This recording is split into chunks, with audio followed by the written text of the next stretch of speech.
Senegalese goalkeeper Cheikh Touré was found dead in Ghana after an alleged kidnapping by fake football scouts. Authorities at the Menchia Government Hospital confirmed to the government or to the police that the victim, Sheikh Touré, was brought in with stab wounds on his lower abdomen and neck.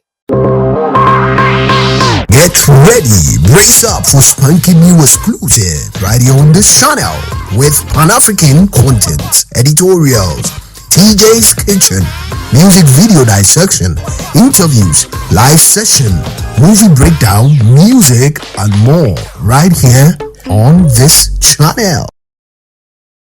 Okay, it's a Thursday's exclusive right here on this Pan-African Bars. My name has always been Olua TJ, but like I always say, you can call me Emeka. You must went full of brain. Guys, let's move straight to action. The death of a Senegalese footballer, young Senegalese footballer in Ghana, has brought about varied and some people accusing Nigerians as the perpetrators of this act, which I feel is uncalled for. I want us to look into it and dissect it a lot more further.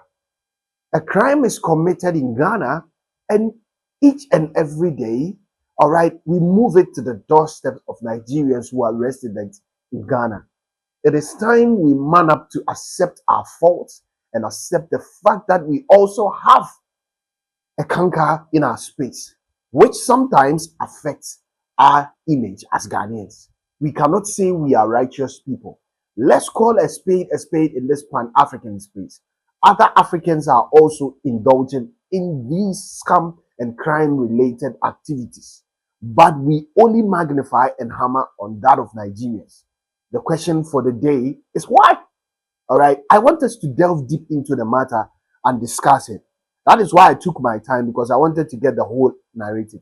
But I have a video of the whole narrating, and I want us to watch it, and I will be right back. Senegalese goalkeeper Cheikh Touré was found dead in Ghana after an alleged kidnapping by fake football scouts. Let's talk about it. Okay, so the promising talent was lured into Ghana under the false pretense of a professional trial with a top football club. Reports indicate that upon his arrival, he was abducted by the fake football scouts, who later demanded ransom from his family, and despite some frantic efforts, his family was unable to meet these demands. The Senegalese government has confirmed an ongoing investigation in collaboration with the Ghanaian authorities.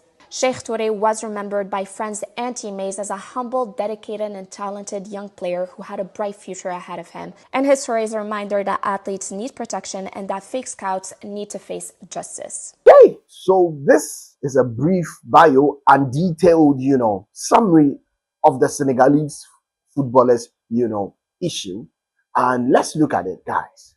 How would Ghanaians perpetrate this act of, crime and then base it on the fact that Nigerians are doing so? Why do we have to use Nigeria as an excuse to pushing what we call the self-blame or the non-self-blame game? Let's look into it. All right, after the death of the young man, some group of people rushed the young man to the hospital, and then on the first instance, they said he had an accident.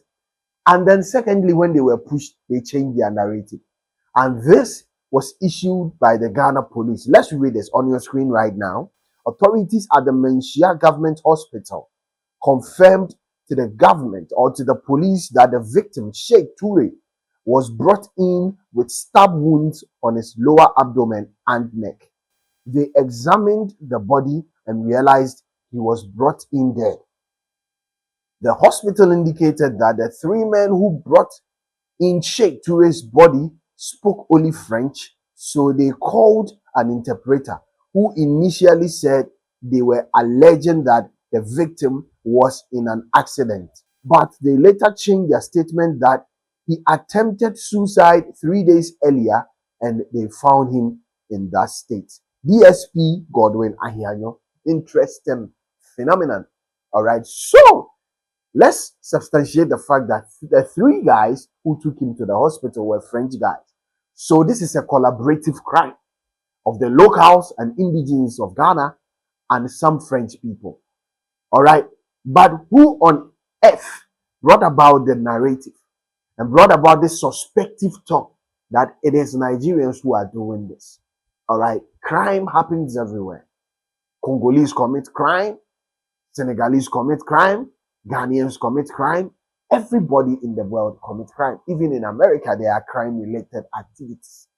But it has not been substantiated well to the fact that we can come out and clearly blame Nigerians as the perpetrators of this act. And this we've been doing a whole lot of times. Twitter was buzzing with a lot of Ghanaians who were blaming Nigerians for this one. I feel it's not it. It's not worth it. We should accept the fact that he who preaches equity, and I say it a lot of times, must come with clean hands. And automatically, we have some Ghanaians who indulge in crime. Atai is a notable and notorious crime and armed robber. He is a Ghanaian. Loads and loads of Ghanaians have committed crime, and we know that it is the order of the day sometimes in our country. Let's accept the fact that we have bad people in Ghana as well. And let's stop pushing this self-righteous blame. If Nigerians commit it, I will be here, I will talk about it.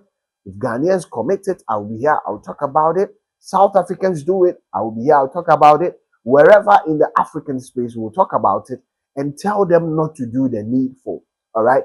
Some time ago, I shared a video of how a Nigerian was shot in South Africa. And later, it was found out that he was mistakenly shot by a South African. I came here and I spoke it as it is. I called a spade a spade. All right. This is what we need to do. All right. Sheikh Toure, all right, his death in Ghana should not be tolerated. And I learned he's not the only one. There was a second one in addition to this one. What is bringing about people kidnapping other people and then demanding for money, ransom? And I learned Sheikh Toure's family were not able to raise their intended money, and as such, they did this. They did this. We have halted the career of a young man who had a great future ahead of him. And I know the blood, the innocent blood of Sheikh Toure is crying, just as when Cain and Abel's issue popped up, after Cain, slaughtering and laying off his brother, the earth, the blood of this brother was crying out from the earth for justice. This is a heinous crime we should desist from doing. An innocent soul, just because of money. You lure him to Ghana in the pretext of getting him a team to play, and then you do this to him. This is not worth it. All right, this is denting the image of Ghana. Just like our national anthem says, God bless our homeland Ghana and make her great and strong. Let us bask in the glory of this one and do the needful. But until then, the blame game we are doing in our music industry, and we want to bring it on board our personal and environmental, issues, is not it. Let's desist from it. All right. And let's be honest with ourselves and accept, our faults when it comes to bear. This is my narrative about Sheikh Toure's story, and I feel like touching on it today, and indeed I have done so. Shout outs to Suleiman Abdul and then Quinvest for their input a lot of times. I appreciate it. And to every other African on this channel, shout outs to you. It has always been me, myself, and I, Oluwa TJ, Emeka, you must win follow it. It is time to go add your opinions to this one. And if you're a first timer, this is what we do here. We try as much to address African issues without any form of bias. We say it as it is. See you on the next one. Until then, salute you and peace out. Get ready, brace up for spanking new exclusive right here on this channel with Pan-African content, editorials, TJ's Kitchen, music video dissection, interviews, live session, movie breakdown, music, and more right here on this channel.